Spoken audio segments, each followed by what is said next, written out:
All right, welcome to the Explainer. So, you know OpenAI, right? The folks behind ChatGPT and all those wild AI images? Well, their next big move? It's music. But here's the thing, they're not just building another AI music generator. No, they're trying to do something way more ambitious.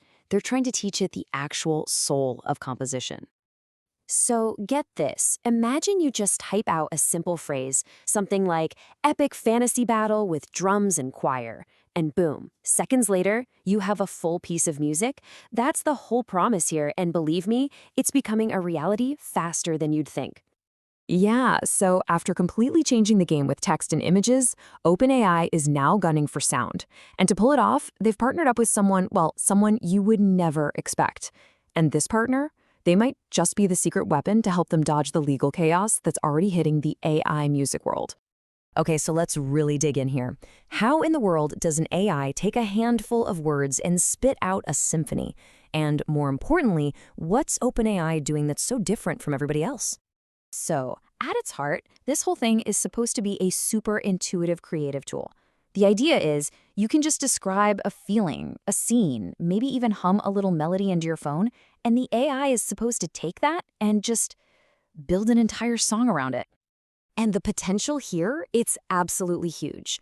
We're talking about everything from, filmmakers on a shoestring budget suddenly being able to create these epic cinematic scores, all the way to streamers and content creators getting the perfect royalty-free lo-fi beat for their background music. It's a real game changer. Okay, now this is where things get really, really cool. See, OpenAI isn't just throwing a ton of data at its model and hoping for the best. Nope, they're going after real human expertise. And to do that, they've partnered with one of the most prestigious, most respected names in the entire world of music. That's right, Juilliard. We're talking about the conservatory that has literally trained musical legends for generations. This partnership, this is the secret sauce. It's what separates what OpenAI is doing from pretty much everything else happening in AI music right now. So think about it like this. Most other AI music tools, they learn by listening to millions and millions of songs. They're basically just mimicking the sounds they hear. But OpenAI, they're teaching their AI how to read the recipe.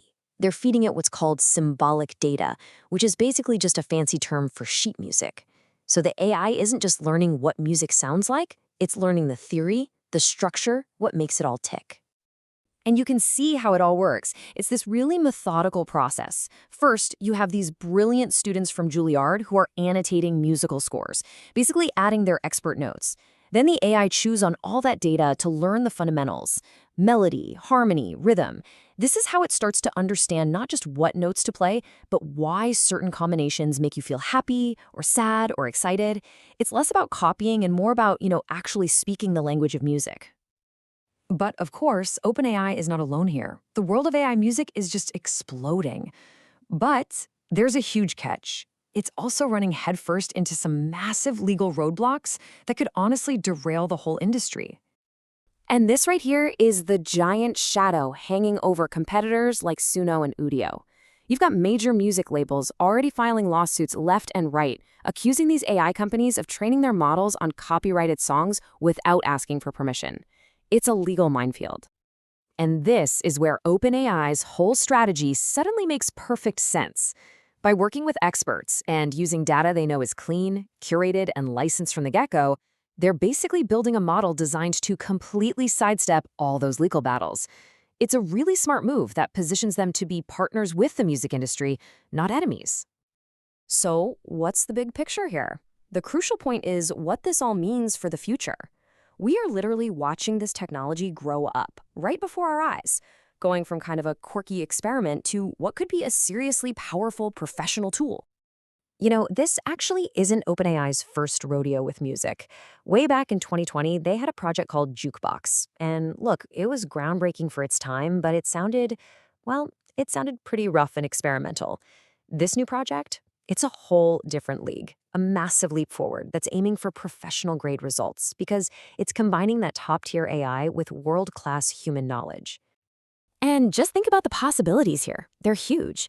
Imagine you're a musician and you can instantly whip up a backing track for a new idea, or you're a filmmaker who can generate the perfect soundtrack on the fly, no royalties needed. The whole point is to put a crazy powerful music creation tool in the hands of basically everyone, from pros to hobbyists. And this quote, it just nails the ultimate vision, doesn't it? The goal is to just smash the barrier to entry for making high-level music. It's like putting the power of an entire recording studio into the hands of anyone who just has an idea. And all of this, it leaves us with the biggest question of them all. As these tools get more and more powerful, more intuitive, what does that actually mean for human creativity? Is AI going to become this incredible new partner for artists? Or will it start to replace them?